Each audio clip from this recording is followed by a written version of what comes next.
Dan pemirsa, kita sekarang sudah terhubung dengan Head of Go Live, Dayu Dara Permata, untuk lebih mengetahui kelanjutan dari kasus ini. Selamat sore, Pak Dayu. Selamat sore, Mbak Dayu. Selamat sore, dengan Dayu di sini. Iya, Mbak Dayu, ini terkait dengan laporan kasus pemerkosaan ini. Sejauh ini bagaimana Gojek menanggapi kasus ini, Mbak? Ya, benar bahwa ada dugaan tindak pidana pemerkosaan kepada seorang mitra kami di Bandung yang saat ini tengah ditangani oleh pihak yang berwajib. Kami sangat mengutuk keras kejadian ini dan kami berkomitmen untuk terus bekerja sama dengan berbagai pihak terkait dari penegak hukum dan juga segala stakeholder yang berkepentingan untuk memastikan bahwa proses berjalan sesuai dengan prosedur dan adil. Baik, Mbak Dayu, apakah sudah mengidentifikasi atau memperdalam kasus ini? Apakah hasil visum dan juga kejadian sebenarnya sudah sesuai begitu dengan apa yang terjadi? Ya, laporan sudah diserahkan dan kami menunggu pihak penyidik untuk langkah selanjutnya. Kami menindak tegas segala bentuk kejadian yang membahayakan keamanan mitra maupun pengguna layanan kami dari sisi konsumen. Dan ini apalagi berkaitan dengan kekerasan seksual gitu. Kami berkomitmen untuk terus mendampingi mitra kami dari segi keamanan, hukum, perawatan, pengobatan fisik, psikis, termasuk menjaga kerahasiaan identitas korban begitu. Oke, Mbak Dayu, kita ketahui ada laporan yang berbeda antara pelapor dan juga terlapor. Dan untuk mitra perusahaan Anda sendiri ini melapornya bagaimana? Menceritakan kasusnya seperti apa kepada perusahaan? Saya tidak bisa menceritakan secara detail karena memang ini adalah penyelidikan yang sedang masih aktif begitu ya. Tapi yang pasti bagi kami, kami akan terus berkomunikasi dengan pihak penegak hukum dalam hal ini penyidik, kemudian juga dari pengacara juga dan juga dengan tim psikologis yang terus melakukan pendampingan kepada korban. Keamanan dan perlindungan para mitra dan pengguna layanan merupakan prioritas kami dan kami akan menindak secara tegas segala kejadian yang membahayakan keamanan mitra maupun pengguna layanan berdasarkan laporan yang masuk begitu. Dan platform kami juga menyediakan SOP anti-sexual harassment yang kita sudah sosialisasikan kepada mitra dan juga bahkan bekerjasama dengan pihak kepolisian. Ini bahkan di luar kasus ini selalu kita adakan itu. Kita juga menyediakan fitur emergency panic button di aplikasi mitra.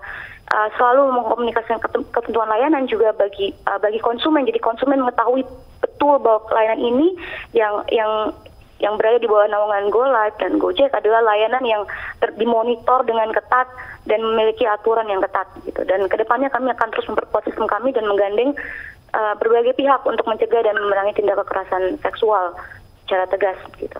Baik, Mbak Dayu, selama ini bagaimana sebenarnya mekanisme pengamanan dari Go Live sendiri untuk menjaga keamanan baik dari terapisnya maupun konsumen? Ya, sebagaimana saya tadi sudah utarakan bahwa kami senantiasa mengkomunikasikan ketentuan penggunaan layanan Go Massage melalui in-app massage di halaman pemesanan.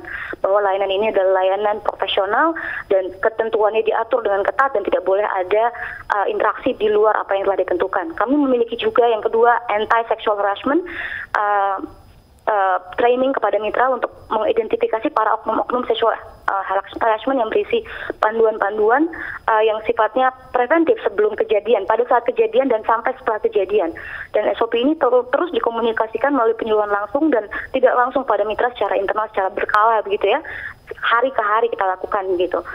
Ketiga, Go Live juga sebagai penyedia aplikasi memfasilitasi para mitra untuk memilih order atau layanan yang mereka rasa mereka nyaman untuk ambil, termasuk apakah itu di jamnya hanya di siang hari, apakah hanya untuk sesama gender, dan lain sebagainya. Dan mereka bisa menolak order kapan saja jika pada suatu titik interaksi mereka merasa tidak nyaman dengan konsumen begitu ya. Kami juga melakukan kerjasama dengan Departemen Kepolisian untuk memberikan penyuluhan pertahanan diri, pembelaan diri, praktisi medis bagi para mitra, dan ini sangat mendapatkan tanggapan positif bagi para mitra. Kami juga memiliki banyak fitur yang tadi sebagaimana saya sudah utarakan sifatnya antisipatif dan juga korektif gitu. Fitur untuk jika misalkan ada order masuk dan di dalam order itu ada kata-kata misalnya konsumen meninggalkan kalimat atau kata-kata yang sifatnya menunjukkan indikasi mereka itu menjelaskan atau menginginkan karakter fisik tertentu, itu akan langsung algoritma kami tolak dan akan blacklist customer segera jika memang meninggalkan komen seperti itu. Jadi kami akan melindungi mitra bahkan sebelum layanan tersebut dipesan oleh konsumen begitu. Kedepannya kami akan terus bekerja sama dengan kepolisian dan pihak terkait agar dapat mengupayakan sosialisasi kesadaran dan pertahanan terhadap kekerasan seksual secara gencar. Baik, Mbak Dayu, apakah kami kalau boleh tahu apakah ada tombol darurat yang ada di aplikasi ketika mitra tersebut tengah terjadi hal yang tidak diinginkan begitu? Yes, betul. Ada tombol darurat yang ada di aplikasi mitra yang kapanpun mitra ketika berinteraksi dengan pelanggan dengan segala upaya preventif tersebut, katakanlah pelanggan ternyata memang memiliki etikat tidak baik. Di aplikasi mitra terdapat tombol emergency button yang jika ditekan maka tombol tersebut akan langsung memberikan sinyal atau peringatan kepada Satgas 24 jam kami yang bertugas di setiap kota. Ada Satgas 24 jam dan akan langsung dikerahkan untuk menyelamatkan korban pada saat itu juga. Dan itu juga mekanisme yang digunakan ketika ya, Mbak Dayu, kalau misalnya memang sudah ada tombol emergensinya, lalu apa yang lalai di kasus ini? Kenapa sampai bisa terjadi kasus ini menurut Anda?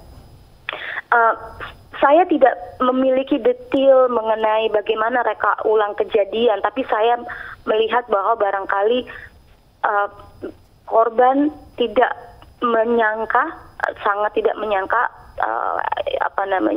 itikat dari tersangka begitu atau terduga, dan terlambat untuk memegang ponselnya pada saat kejadian. Dan tersangka sendiri sudah memiliki histori di transaksi booking platform kami, tapi tidak ada yang mengarah mengindikasi kepada tindakan seperti ini begitu. Itu kenapa tersangka bisa berinteraksi dengan mitra kami dan mitra kami tidak menduga sama sekali bahwa ini akan terjadi. Baik, terima kasih Mbak Dayu. Kami tentunya masih menunggu bagaimana kelanjutan dari kejadian tersebut dan terima kasih juga sudah bergabung di iNews Sore.